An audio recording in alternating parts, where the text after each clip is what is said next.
Good morning and happy Valentine's Day. My name is Jessica. I'm one of the pastors here at Twin Lakes, and it's great to be joining you today for the VideoDevo.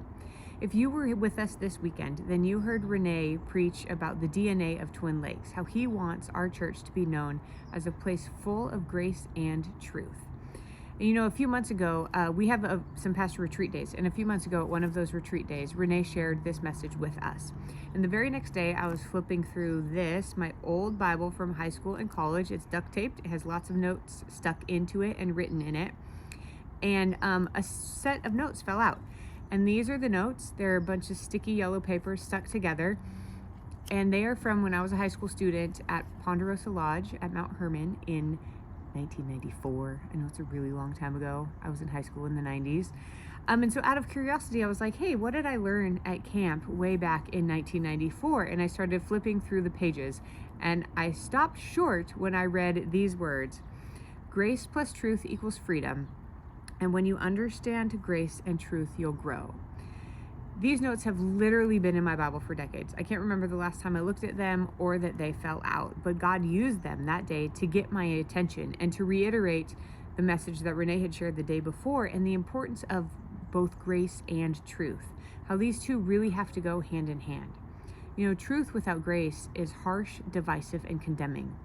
And grace without truth is actually deceptive and leads to compromise.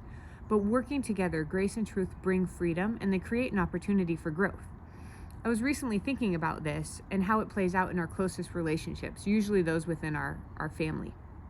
You know, if my husband Drew speaks the truth to me, but is not gracious about it, then I get defensive. You know, I have this fight or flight response and I start shutting down.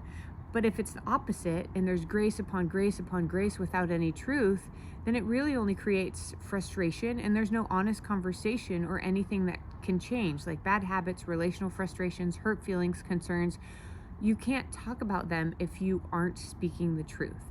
And we really need both grace and truth, not just on the family level, but on all levels. You know, in John 1:14, referring to Jesus, John writes, "The Word became flesh and made his dwelling among us. We have seen his glory, the glory of the one and only Son, who came from the Father, full of grace and truth." And that's what we're called to be as well. Just like Jesus, we are called to be full of grace and truth, both as individuals and as a church. And we need to speak the truth and extend grace to others. This is not an easy task, but thankfully we're under our own power. We have the help of the Holy Spirit. And you know, if you're like me, then I tend to err a little more on the side of truth. I'm not always the most gracious person. But then when I stop and I think, no, wait, I have been the recipient of generous, extravagant grace.